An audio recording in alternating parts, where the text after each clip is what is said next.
Ah oui, donc je m'appelle Denis Brusseau, je suis enseignant à l'école Méliès, et puis à côté de ça, je suis directeur de narration chez Ubisoft, scénariste de cinéma et auteur de livres.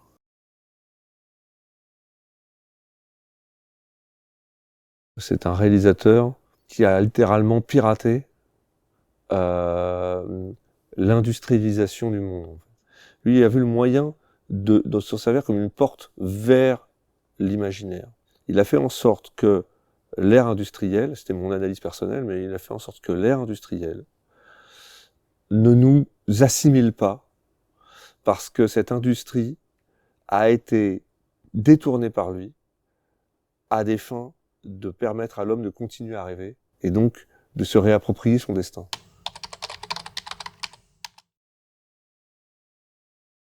Alors disparaître, c'est une façon très résumée de dépeindre des situations qui ne sont pas comparables entre elles. Il y a des réalisateurs qui, effectivement, décident d'eux-mêmes de ne plus s'exprimer parce qu'ils considèrent qu'un certain nombre de paramètres ne sont plus favorables à leur expression, que ce n'est plus le moment pour eux de s'exprimer. On a l'exemple par exemple d'un réalisateur comme Terrence Malick qui, après Les Moissons du ciel, disparaît totalement du cinéma américain pendant 20 ans. L'histoire ne dit pas qu'il était en impossibilité de faire des films. Il y a aussi des disparitions subies, comme par exemple la disparition de John Milius, qui livre son dernier film en 1991. Et ce film est un arrêt définitif de sa carrière. C'est un échec commercial, un échec critique, et il arrête totalement de faire des films parce qu'il ne peut plus faire des films. Donc le point commun de ces disparitions et d'autres, pour moi, c'est l'influence qu'exerce un facteur exogène à son art. Il y a différents facteurs endogènes, il y a son inspiration, son talent, sa capacité à répondre aux besoins de l'industrie, mais aussi des facteurs exogènes que je considère comme étant plutôt liés à des paramètres liés à l'époque.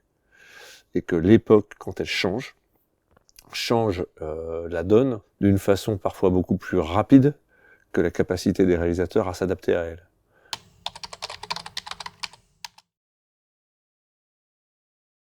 Il y a l'époque apparente et l'époque réelle. L'époque apparente, c'est celle à laquelle on réduit l'époque par un matraquage qui tente à penser que pour être de son temps, il faut penser forcément de cette manière. Évidemment, c'est extrêmement réducteur, non seulement de la complexité de l'époque, mais surtout du fait que plusieurs époques cohabitent en même temps. Et vouloir être trop à la mode, trop à la page, c'est souvent penser d'une manière qui est déjà en train de devenir obsolète. Et qui souvent, avant de devenir totalement obsolète, atteint une sorte de sommet de popularité et s'efface.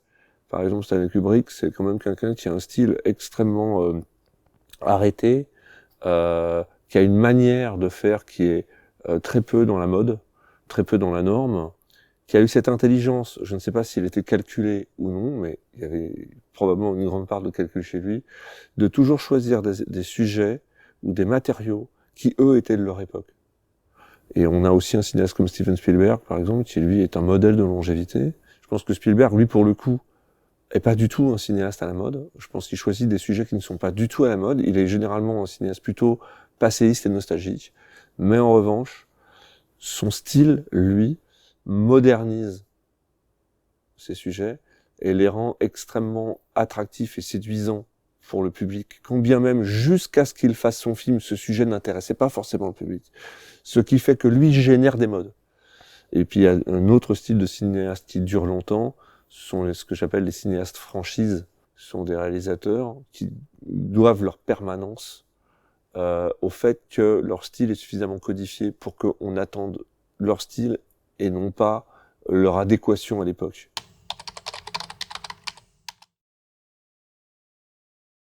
Si j'avais un conseil à donner à des élèves, c'est davantage d'être cohérents avec eux-mêmes, d'être cohérents avec ce qu'ils pensent vraiment, plutôt que d'être eux-mêmes de simples produits de leur temps. Parce que même les plus grands cinéastes générés par leur époque, s'ils entretiennent des liens trop étroits avec celle-ci, sont généralement condamnés à disparaître. Donc, des personnes qui sont encore en train de se construire artistiquement auront beaucoup de mal à savoir qui elles sont quand les repères qu'on leur a donnés auront disparu. Et ces repères sont appelés à disparaître de toute façon. C'est la marche des choses.